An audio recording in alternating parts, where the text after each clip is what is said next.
Medicação pré-anestésica. Livro do Fantoni.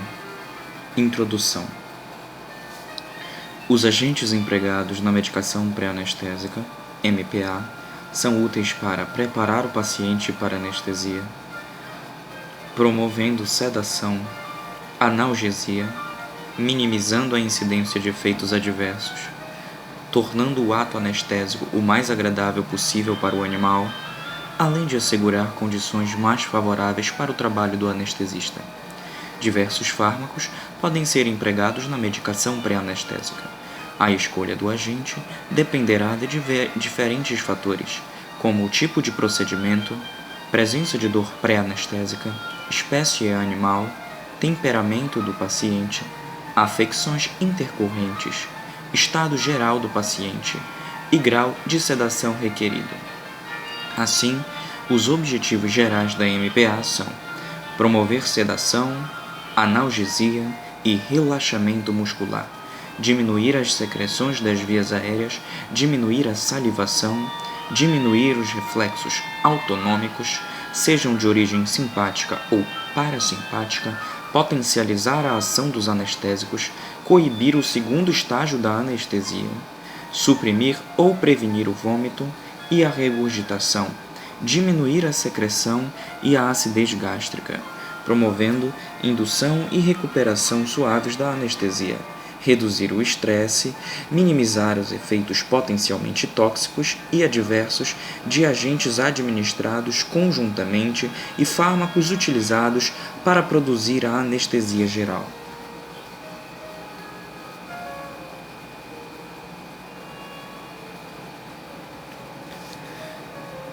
Há várias formas de classificação dos agentes utilizados na MPA. Uma das mais empregadas é a seguinte: tranquilizantes, agonistas alfa-2 adrenérgicos, benzodiazepínicos, opioides e anticolinérgicos. Alguns dos principais representantes de cada um destes grupos são: nos tranquilizantes temos os fenotiazínicos e as butirofenonas. Dentre os fenotiazínicos temos a cepromazina, clorpromazina, levomipromazina. Dentre as butirofenonas temos azaperona e haloperidol. No grupo dos agonistas alfa-2 adrenérgicos temos xilazina, detomidina, romifidina, dexmetomidina e medetomidina.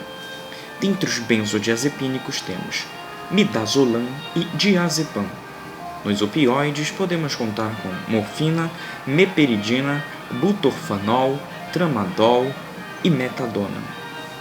No grupo dos anticolinérgicos nós temos atropina, escopolamina e o glicoperrolato.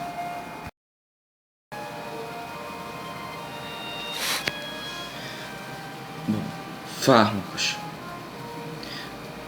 Tópico: fármacos. Subtópico: anticolinérgicos. Os anticolinérgicos foram conhecidos durante muitos anos como a medicação pré-anestésica universal, pois entravam em todos os protocolos anestésicos utilizados no ser humano. No início do século, quando ainda se empregava clinicamente o éter, o uso de atropina era quase obrigatório, pois reduzia as secreções do trato respiratório induzidas pelo agente volátil. Este hábito se perpetua, não obstante o fato de muitas técnicas empregadas não causarem irritação no sistema respiratório, ou aumentarem as secreções, ou causarem qualquer outro efeito adverso que justificasse o uso da atropina. O uso de xilazina em doses altas nas técnicas injetáveis é ainda uma das poucas indicações que justificam o emprego da atropina previamente à cirurgia. Os agentes anticolinérgicos são antagonistas competitivos da acetilcolina nos receptores muscarínicos pós-ganglionares. Repetindo, os agentes anticolinérgicos são antagonistas competitivos de acetilcolina nos receptores muscarínicos pós-ganglionares. Clinicamente, são utilizados principalmente para reduzir a salivação e a secreção bronquial, bloquear os efeitos dos impulsos do nervo vago e bloquear o efeito produzido por certos fármacos que estimulam o sistema parasimpático. O principal agente utilizado na medicina veterinária é a atropina, embora também a escopolamina possa ser encontrada no mercado nacional. A administração de atropina no animal, sem qualquer medicação, promoverá taquicardia sinusal, o que em alguns pacientes será extremamente deletério, tendo em vista a diminuição do tempo de enchimento ventricular, aumento do consumo de oxigênio pelo miocárdio, pois ambos os fatores podem desencadear a isquemia. Dessa forma, a atropina é contraindicada em animais com taquicardia e arritmias arritmias pré-existentes, febre e tirotoxicose. Em outros países, sobretudo nos Estados Unidos, o emprego de anticolinérgicos é mais indiscriminado. O motivo principal é o uso do glicopirrolato em detrimento da atropina, uma vez que o glicopirrolato promove menos taquicardia, o que minimiza os efeitos adversos que podem ocorrer. A atropina, em doses baixas, pode bloquear receptores muscarínicos pré-sinápticos e desencadear a redução transitória da frequência sinusal, bem como torna lenta a condução atrioventricular. Em doses terapêuticas, a atropina reduz o tônus do esfíncter esofágico, sem alterar o pH gástrico, determinando assim o aumento da incidência de refluxo gastroesofágico, bem como de esofagite em cães anestesiados. A atropina possui afinidade similar pelos receptores M1, M2 e M3. Sua absorção é rápida pela via intramuscular e seus efeitos cardiovasculares ocorrem em 5 minutos. A administração intravenosa determina um período de latência de 1 minuto e desencadeia aumento da frequência cardíaca ao redor de 30 a 40%, perdurando 30 minutos. Os gatos, ratos e coelhos apresentam a enzima atropina esterase, que acelera o metabolismo e a eliminação do fármaco. O glicopirrolato é um composto de amônio quaternário, cuja difusão é limitada através das membranas lipídicas. É mais potente que a atropina e, após sua administração intravenosa, os efeitos taquicárdicos ocorrem em 1 minuto. Os efeitos cardiovasculares são comparáveis aos da atropina. Desencadeia redução da motilidade gastrointestinal em cães por cerca de 30 minutos. Tópico: fármacos. Subtópico: tranquilizantes. Os tranquilizantes são agentes capazes de diminuir a ansiedade sem promover estado de sedação, promovendo estado de tranquilização por ação principalmente subcortical. Este efeito ansiolítico, sem causar perda ou redução da consciência, tornou-os conhecidos como agentes ataráticos. Esse termo, de origem grega, significa livre de confusão ou mente em paz, não sendo atualmente mais empregado. Os tranquilizantes compreendem na medicina veterinária os fármacos pertencentes ao grupo das fenotiazinas e butirofenonas. Os benzodiazepínicos também poderiam ser classificados como tranquilizantes, embora em animais seu uso isolado na tranquilização seja discutível. Há alguns anos, os tranquilizantes foram classificados em 2 grandes categorias de agentes, os maiores e os menores. Essa classificação, oriunda da literatura médica humana, fazia alusão ao emprego dos tranquilizantes maiores, que são os fenotiazínicos e butirofenonas, para o tratamento sintomático de surtos graves como esquizofrenia, entre outros considerados os maiores distúrbios psiquiátricos. Em contrapartida, os tranquilizantes menores, que seriam os benzodiazepínicos, eram indicados para pacientes portadores de distúrbios psiquiátricos mais leves, como, por exemplo, os estados de insônia e ansiedade. Vamos agora nos deter aos fenotiazínicos.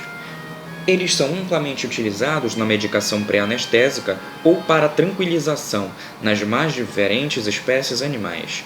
Os fenotiazínicos geralmente são os mais utilizados em pequenos animais e equinos, enquanto que as butirofenonas são mais utilizadas nos suínos.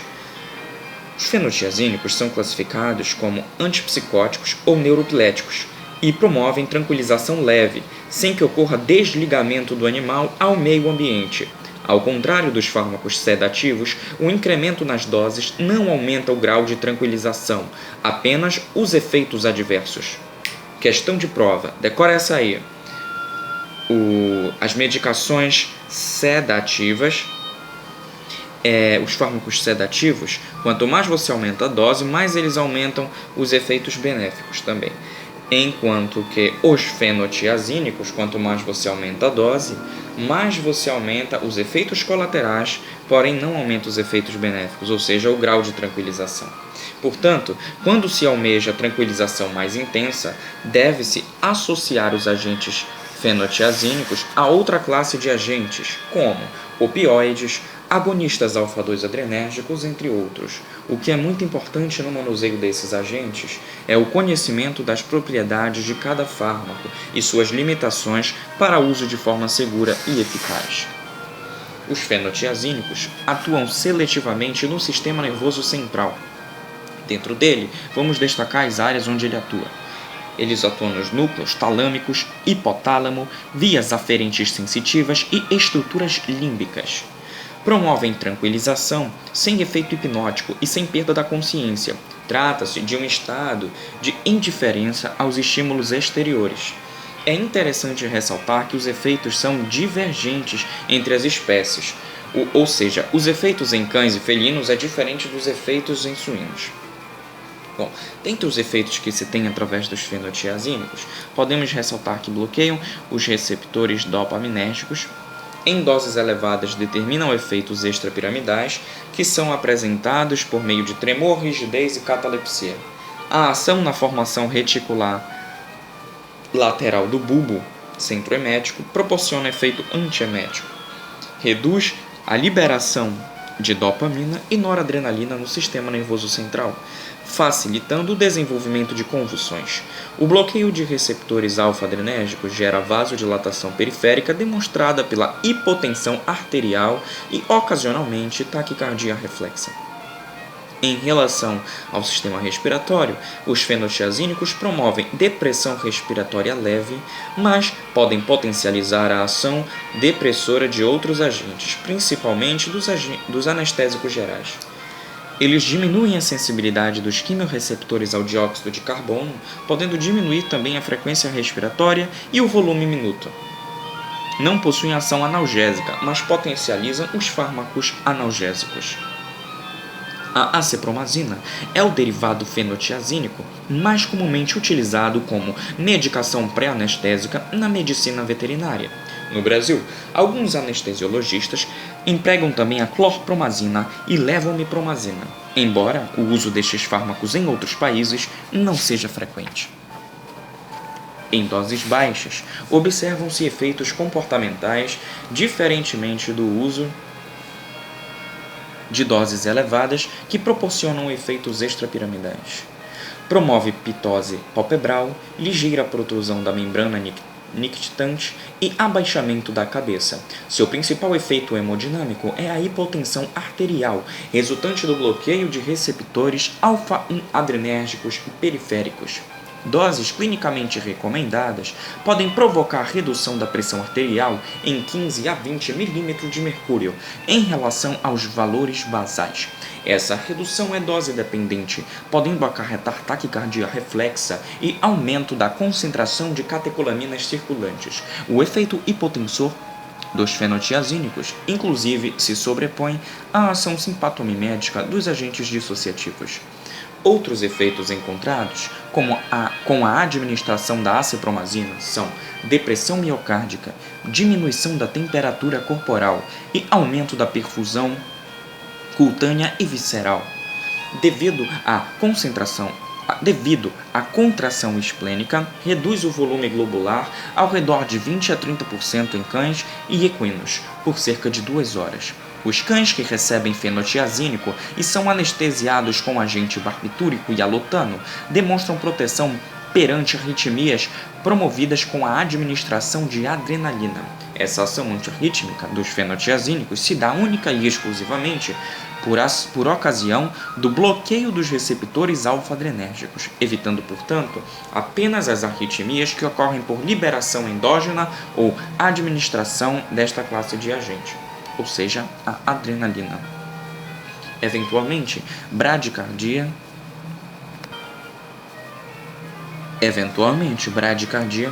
bloqueio atrioventricular e até bloqueio sinoatrial podem ocorrer, principalmente em animais predispostos. Por esse motivo, sobretudo em animais braquiocefálicos, é aconselhável a utilização de doses mais baixas, 0,05 mg por quilo, bem como a via intramuscular.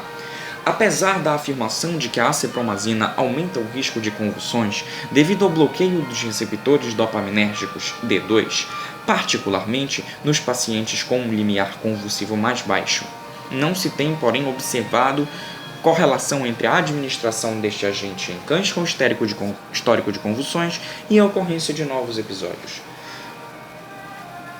A acepromazina possui uma ação antihistamínica, embora a prometazina seja o agente fenotiazínico com a ação mais proeminente. Em cães, quando utilizada na dose de 0,2 mg por quilo, determina a redução da concentração alveolar mínima do alotano em 28% e do uso florano em 48%. Em cães, devido ao seu efeito antiemético, quando administrado previamente, reduz a incidência de vômitos desencadeados por morfina, hidromorfona e oximorfona de 45% para 18%. Quando administrada isoladamente ou em associação com o opioide, determina a diminuição do tônus do esfíncter esofágico, retarda o esvaziamento gástrico e aumenta a incidência de refluxo gástrico. Os fármacos fenotiazínicos não devem ser empregados em pacientes em choque de grau moderado a grave e nas cardiopatias graves. No paciente com estado de alerta normal, a tranquilização é sempre útil, uma vez que diminui o estresse e o medo, facilitando seu manuseio e preparo, além de potencializar a ação dos anestésicos. Efeitos clínicos podem estar presentes por 4 a 8 horas, sendo o período de latência em torno de 3 a 5 minutos após a administração intravenosa e de 5 a 10 minutos após a administração intramuscular. Em pequenos animais, a dose de acepromazina normalmente empregada varia de 0,05 a 0,1 mg por quilo pela via intravenosa e até 0,2 mg por quilo pela via intramuscular, não devendo ultrapassar o total de 3 mg por animal, no caso. Pela via oral, a dose sugerida varia de 1 a 3 mg por quilo em cães e gatos. O fármaco está disponível a 0,2% e 1% para administração parenteral e 1% para administração oral em pequenos animais. A levomipromazina possui ação adrenolítica importante, promove hipotensão arterial, ação antiespasmódica e fortemente antihistamínica. Sua ação antiemética é inferior à da clorpromazina. Há a sugestão de que a levomipromazina seja analgésica no homem, com potência ao redor de 7/10 a da morfina. As ações e os efeitos adversos da clorpromazina são similares aos da acepromazina, mas esta é menos potente. O período hábil é longo e a tranquilização menos evidente. É empregada no homem devido aos efeitos antipsicóticos. As doses recomendadas de levomipromazina e clorpromazina variam de 1 a 2 mg por quilo intramuscular ou intravenosa. Agora que nós já falamos exclusivamente dos fenotiazínicos, vamos falar de outro grupo de tranquilizantes, também tranquilizantes maiores, que são as butirofenonas. As butirofenonas podem causar alguns efeitos colaterais, como alucinações e até agressividade, e seus efeitos são dose dependentes. Há poucos efeitos cardiovasculares ou respiratórios, mas pode promover hipotensão discreta causada pelo bloqueio alfa-adrenérgico. São potentes antieméticos, prevenindo o vômito induzido pelo uso de alguns agentes, como, por exemplo, os analgésicos opioides. Isso faz com que eles sejam fármacos de escolha na neuroleptoanalgesia. Em cães e gatos, a butirofenona mais utilizada é o droperidol, que produz quiescência com diminuição da atividade motora e tranquilização similar à acepromazina.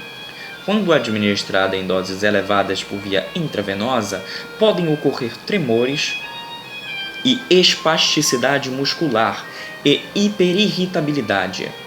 As butirofenonas são pouco utilizadas atualmente. O droperidol é um agente com potente ação antiemética, podendo desencadear efeito extrapiramidal. As doses do droperidol são de 0,1 a 0,4 mg por quilo e determinam sedação por 2 a 5 horas. Agora que nós já falamos dos tranquilizantes maiores, que são os fenotiazínicos e as butirofenonas, vamos falar dos tranquilizantes menores. No caso, é o grupo dos benzodiazepínicos. Os benzodiazepínicos exibem efeitos ansiolíticos, tranquilizantes, hipnóticos, miorrelaxantes e provocam amnésia e alterações psicomotoras. Todos os benzodiazepínicos promovem tais efeitos em maior ou menor grau, sendo as diferenças entre eles fundamentalmente quantitativas. A indicação de um ou outro benzodiazepínico baseia-se na relação entre as intensidades destes vários efeitos.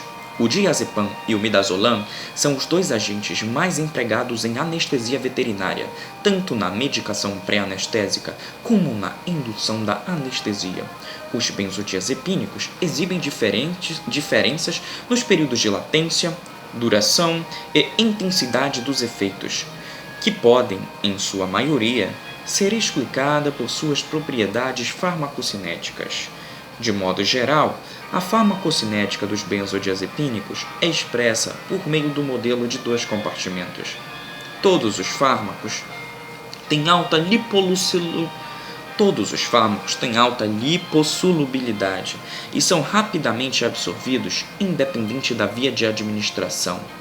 A velocidade de absorção pode ser lenta quando o diazepam é administrado pela via intramuscular, provavelmente devido à cristalização no local da injeção. Em razão de sua lipossolubilidade, distribuem-se extensivamente a todos os tecidos e atravessam a barreira hematoencefálica com relativa facilidade. Da mesma forma, atravessam a barreira placentária e aumentam a chance de anomalias congênitas e problemas neonatais. Ligam-se extensivamente às proteínas plasmáticas. O diazepam liga-se a 98% das proteínas plasmáticas e o midazolam a 97%. E fatores que determinam aumento da fração livre, como por exemplo hipoproteinemia, devido a estados carenciais, podem levar a maior efeito farmacológico. A biotransformação ocorre principalmente por ação dos microssomos hepáticos, isoenzimas pertencentes ao sistema citocromo P450. Os benzodiazepínicos, utilizados em anestesia, são biotransformados por reações oxidativas. O principal metabólito do diazepam, conhecido como desmetildiazepam ou nordiazepam, é ativo e tem meia-vida de eliminação, de 3 a 6 horas no cão e de 21 horas no gato. A eliminação se faz fundamentalmente pela urina, em forma de metabólitos conjugados com o ácido glicurônico. Em relação ao mecanismo de ação, existem pelo menos duas categorias de locais de reconhecimento para os benzodiazepínicos. Uma delas é funcional e espacialmente associada a receptores de ácido gama-aminobutírico, ou seja, o GABA, ácido gama-aminobutírico, do tipo A, ou seja, GABA-A. E a outra, independente dos receptores GABA, é denominada receptor periférico de benzodiazepínicos. O GABA é considerado o principal neurotransmissor inibitório do sistema nervoso central em mamíferos. Os receptores GABA-A formam o principal complexo molecular que traduz a atividade inibitória do GABA. São compostos por subunidades formando estruturas pentâmeras que envolvem um canal de cloro. A ativação do receptor se dá após a ligação sequencial de duas moléculas de GABA ao complexo, levando à abertura de canais de cloro e hiperpolarização da membrana pós-sináptica.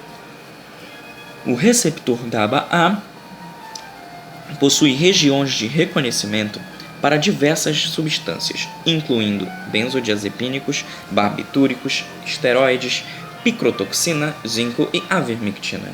A interação de benzodiazepínico com locais específicos de ligação no sistema nervoso central, localizados próximos aos receptores de GABA, potencializa a ação do GABA, promovendo o aumento da frequência de abertura dos canais de cloro. Os receptores estão amplamente distribuídos e suas maiores concentrações se encontram no córtex e em estruturas límbicas. Por exemplo, septo, hipocampo, amígdala e formação reticular. Como descrito, possuem ação ansiolítica e hipnótica, promovendo sono semelhante ao fisiológico, o que é bastante desejável na anestesia. Esse efeito é decorrente da ação do benzodiazepínico sobre a formação reticular e o sistema límbico, estruturas relacionadas com o ciclo vigília-sono. Além disso, induz importante relaxamento muscular, o que facilita muitos procedimentos cirúrgicos. Esse efeito ocorre sobre a musculatura esquelética e é consequência da atuação depressora sobre os reflexos supraespinhais, responsáveis pelo tono muscular e bloqueio da transmissão nos neurônios intercalares. Acentuam os efeitos depressores dos demais agentes que causam depressão no sistema nervoso central. Outra importante ação dos benzodiazepínicos é o seu efeito anticonvulsivante, sendo o diazepam o principal representante. É importante ressaltar que podem causar incoordenação motora, o que às vezes predispõe o animal à agitação. O diazepam é um composto cristalino, insolúvel em água. Está disponível em comprimidos e ampolas contendo 5 mg por ml em veículo aquoso. A combinação com os solventes produz uma solução ligeiramente viscosa. Seu pH está ao redor de 6,4 a 6,9. A diluição do diazepam com outras soluções não é recomendada, uma vez que pode produzir emulsão de partículas pequenas. Atualmente, o diazepam é comercializado em preparações não oleosas, o que facilita sobremaneira sua associação com os demais hipnóticos. O midazolam é hidrossolúvel, com meia-vida de 1,3 a 2,2 horas.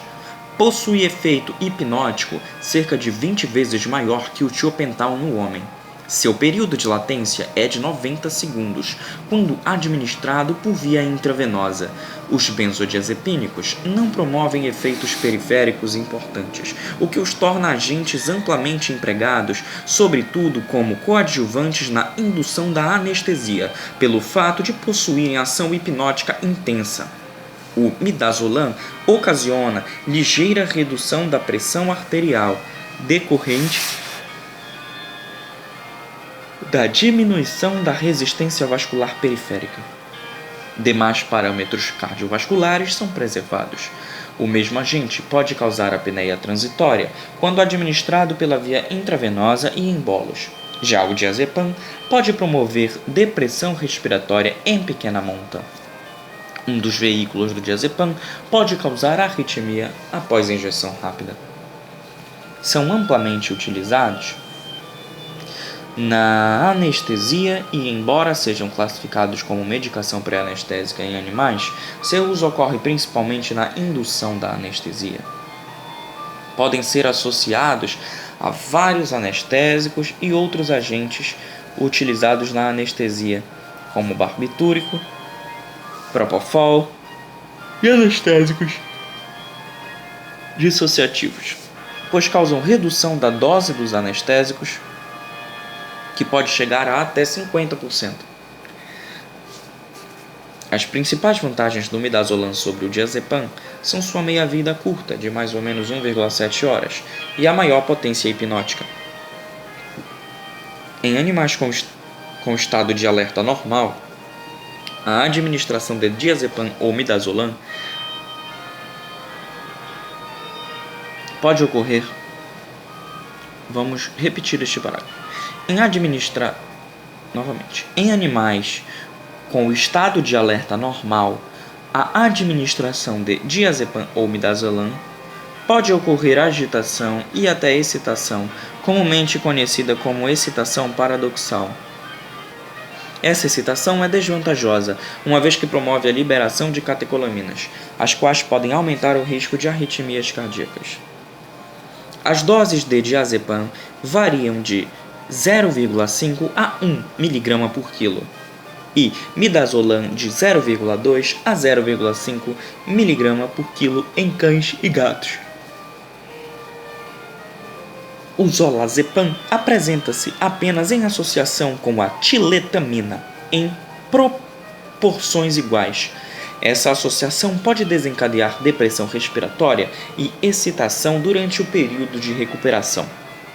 O flumazenil é um antagonista específico, com afinidade elevada pelos receptores benzodiazepínicos. Após a administração intravenosa, reverte o efeito dos benzodiazepínicos em 2 a 4 minutos. Seu período hábil é de 1 hora, sendo indicado no tratamento de superdose por benzodiazepínicos. A dose preconizada é de 0,02 mg por quilo a 0,1 mg por quilo. Vamos falar agora de outro grupo farmacológico, os sedativos. Os fármacos pertencentes ao grupo dos agentes agonistas alfa-2 adrenérgicos, ou seja, os sedativos, compreendem xilazina, romifidina, detomidina, medetomidina e dexmedetomidina. São agentes sedativos clássicos e causam depressão dose-dependente pela estimulação de receptores alfa-adrenérgicos, tanto no sistema nervoso central como no periférico. Esse efeito depressor promove a diminuição da liberação de noradrenalina central e perifericamente. Verifica-se, como consequência dessa ação, diminuição da atividade simpática do sistema nervoso central, bem como redução da concentração de catecolaminas circulantes e outros hormônios de estresse. Os efeitos de sua ação no sistema nervoso central incluem sedação, hipnose, relaxamento muscular, ataxia e analgesia, principalmente visceral. Esses agentes produzem sedação e relaxamento muscular bem mais pronunciados que outros agentes sedativos ou tranquilizantes utilizados na medicação pré-anestésica. Os efeitos cardiorrespiratórios incluem diminuição da frequência cardíaca, bloqueio átrio-ventricular, que pode ser de primeiro, segundo e até de terceiro graus, redução do débito cardíaco, aumento inicial da pressão arterial, seguido de hipotensão duradoura. O aumento da pressão arterial ocorre pela ação em receptores alfa-1 adrenérgicos. Esses efeitos são toleráveis em pacientes que apresentem função cardiovascular normal.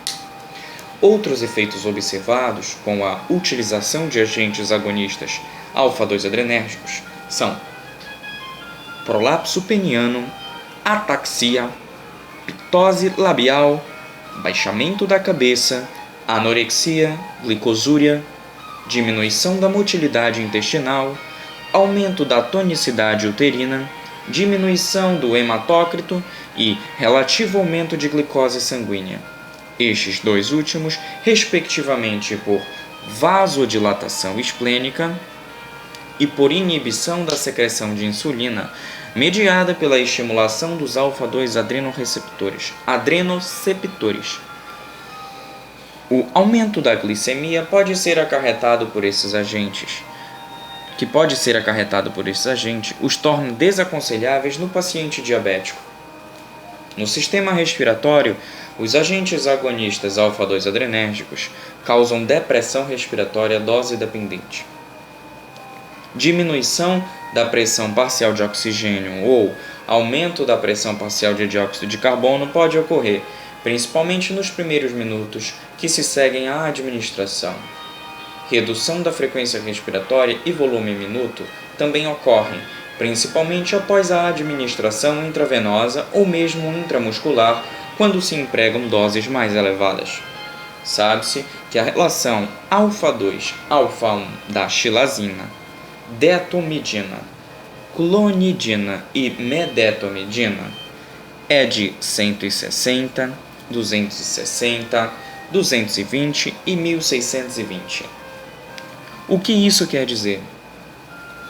Que existem receptores alfa-2 e receptores alfa-1. A xilazina vai ter uma ação, uma proporção, digamos assim, de ação quase parecida entre ambos, um pouco maior nos alfa-2. Já a detomidina vai ter uma ação maior ainda nos alfa-2, assim como também a clonidina. Porém, a medetomidina vai ter uma ação extremamente maior alfa-2 do que alfa-1. Vamos falar agora especificamente de cada tipo de sedativo. Vamos nos concentrar agora na xilazina. Após a administração intravenosa de xilazina na dose de 1 mg por quilo, em cães ocorre diminuição da frequência cardíaca, elevação transitória da pressão arterial por 5 a 10 minutos, seguida de diminuição para valores similares ou sensivelmente mais baixos do que os valores basais. Ocorre também elevação na resistência vascular sistêmica e diminuição no débito cardíaco. O aumento transitório da pressão arterial parece ser mediado pela estimulação de receptores vasculares pós-sinápticos, resultando em vasoconstrição. Já a diminuição subsequente neste parâmetro ocorre por diminuição do tônus simpático, a qual ocorre devido ao efeito central causado pela xilazina e pela ativação de receptores pré-sinápticos periféricos no sistema nervoso autônomo simpático. A administração de xilazina pela via intramuscular resulta em efeitos similares, porém, a fase hipertensiva pode não ser evidenciada, provavelmente devido à concentração plasmática mais baixa de xilazina quando administrada por essa via. Nas doses recomendadas para uso clínico, a administração de xilazina não resulta em alterações respiratórias significativas. Redução intensa da frequência respiratória não foi acompanhada de alterações significativas na pressão parcial de oxigênio no sangue arterial e pressão parcial de dióxido de carbono no sangue arterial ou no pH após a administração da xilazina no campo. O vômito tem sido descrito como um efeito adverso da administração da xilazina em cães e gatos, sendo mais frequente nos gatos, atingindo 80% dos casos. Os efeitos adversos promovidos pela xilazina podem ser minimizados empregando-se doses baixas e associando os fármacos opioides como a meperidina, o tofanol, tramadol, codeína e até mesmo a morfina. A associação com a morfina pode aumentar a incidência de vômitos. Importante ressaltar que nas associações as doses devem ser balanceadas, objetivando a redução dos efeitos adversos de ambos os fármacos. Por muitos anos, a xilazina foi empregada em cães e gatos em doses excessivas e quase exclusivamente associada à ketamina. Nessas condições, os efeitos adversos cardiovasculares do alfa-2-adrenérgico nem sempre eram contrabalanceados pela ação simpatomimética do agente dissociativo. A dose de 1 mg por quilo está de fato relacionada à maior incidência de efeitos indesejáveis e, por esse motivo, seu emprego pelos anestesistas veterinários foi muito limitado. Entretanto, mesmo em doses mais baixas, os efeitos sedativos e analgésicos ainda são evidenciados e a incidência de efeitos depressores cardiovasculares e respiratórios é bem menor. Assim, o emprego desse fármaco tem se tornado mais frequente novamente em nosso meio, em novas associações e em novo contexto.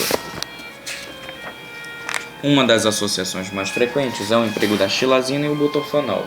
Nas doses de xilazina 0,2 a 0,3 mg por quilo e o butorfanol 0,2 a 0,4 mg por quilo, para obtenção de sedação e analgesia para pequenas manipulações que cursem com dor, tais como o posicionamento para exames radiográficos, oftalmológicos, trocas de curativos e etc.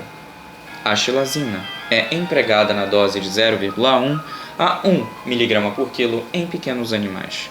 Vamos falar agora de outro sedativo, a medetomidina. A medetomidina, potente e seletivo agonista alfa-2-adrenérgico, derivado imidazol, contém partes iguais de dois isômeros, a dexmedetomidina e a levomedetomidina. Em modelos in vitro, mostrou-se 10 vezes mais seletivo e 100 vezes mais potente que a xilazina.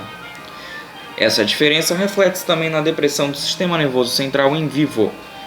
Ambos induzem a uma sedação dose-dependente. O período de latência da sedação da analgesia e do relaxamento muscular é curto após a administração intramuscular em cães e gatos. Em cães, 30 mg por quilo determinam sedação em 5 minutos, com período hábil de 1 a 2 horas. Nos gatos, 50 microgramas por quilo, a sedação ocorre em 15 minutos, com período hábil de 1 a 2 horas, repetindo as doses. Nos cães, 30 microgramas por quilo, no gato, 50 microgramas por quilo. A medetomidina promove alterações cardiovasculares dose-dependentes. Os efeitos são mais bem descritos em duas fases. Fase inicial ou periférica, caracterizada por vasoconstrição, aumento da pressão arterial e bradicardia reflexa. Ocasionalmente, ocorre bloqueio atrioventricular secundário ao aumento da pressão arterial. A fase subsequente ou central é caracterizada por redução do tônus simpatomimético, frequência cardíaca e pressão arterial. Assim, desencadeia a redução dose-dependente na pressão arterial de cães nas doses de 10 a 60 microgramas por quilo intramuscular dos cães. Os efeitos respiratórios são discretos.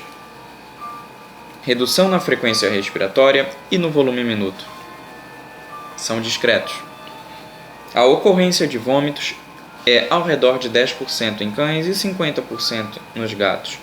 O vômito pode determinar o aumento da pressão intracraniana e a pressão intraocular. A redução da temperatura corporal devido à depressão no centro da termorregulação. Há também relaxamento muscular e menor ocorrência de tremores. Na prática clínica, a medetomidina tem sido utilizada nas doses que variam de 17 a 80 microgramas por quilo em cães por via intravenosa ou intramuscular, na dependência do grau de sedação e de analgesia requerido, e como regra geral, as doses variam mais entre 20 a 40 microgramas por quilo. O uso de anticolinérgico não previne a ocorrência de bradicardias.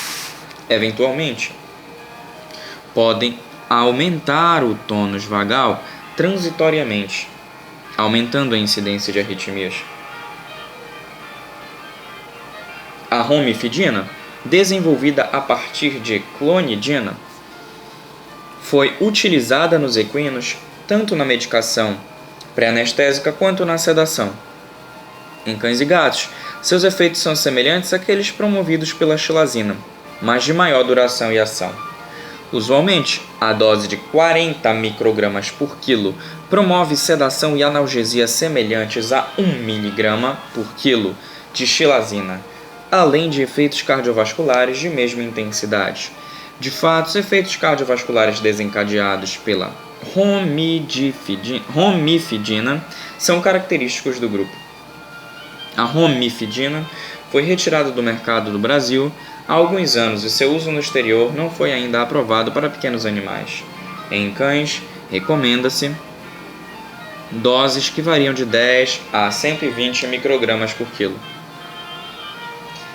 Agora falaremos de mais um sedativo, a detomedina. Este fármaco é amplamente empregado em equinos. Entretanto, assim como a romifidina, seu uso no exterior não é aprovado para cães e gatos. É mais potente que a xilazina. Sedação, analgesia e relaxamento muscular são comparáveis aos promovidos pela xilazina na dose de 1,1 mg por quilo em intensidade, não em duração. Na dose de 20 microgramas por quilo intravenosa, o período de latência é de 15 minutos e o período hábil de 1 hora. A analgesia desencadeada pela detomedina e pela xilazina, nas doses citadas, permanece respectivamente por 45 minutos e 20 minutos. Ou seja, a analgesia da detomedina dura cerca de 25 minutos a mais que a da xilazina. As doses preconizadas pela via intravenosa ou intramuscular são, respectivamente, 5 a 20 mg por quilo intravenosa e 10 a 40 microgramas por quilo intramuscular do medicamento detomedina.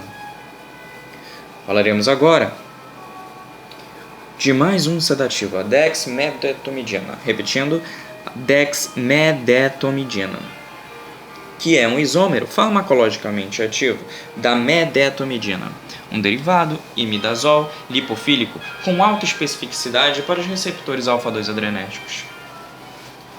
Em doses equipotentes, a dexmedetomidina e a medetomidina promovem sedação, analgesia e relaxamento dose-dependente em gatos. Quando comparado com outros agonistas alfa-2 adrenérgicos, a associação dexmedetomidina e ketamina em gatos é superior, demonstrado pela depressão cardiorrespiratória discreta e melhor qualidade de sedação em relação às associações romifidina, ketamina e xilazina, ketamina. Além disso, a dexmedetomidina apresenta efeitos mais brandos sobre a condução elétrica cardíaca comparativamente à romifidina e à xilazina. Em cães, a dexmedetomidina, na dose de 10 a 20 microgramas por quilo intravenosa, promove arritmia sinusal com pausa sinusal, bloqueio atrioventricular de primeiro grau e, ocasionalmente, bloqueio atrioventricular de segundo grau. Por outro lado, pelo provável efeito em receptores imidazólicos, pode contribuir para um efeito antiarrítmico mediado por estímulo vagal central. Por exemplo, a dexmedetomidina não diminui a dose antiarritmogênica de adrenalina durante a anestesia com alotano. Seu emprego em cães e gatos ainda é limitado devido ao custo do fármaco e pouca experiência clínica. Assim, encerramos o capítulo de medicação pré-anestésica. Os opioides serão tratados futuramente.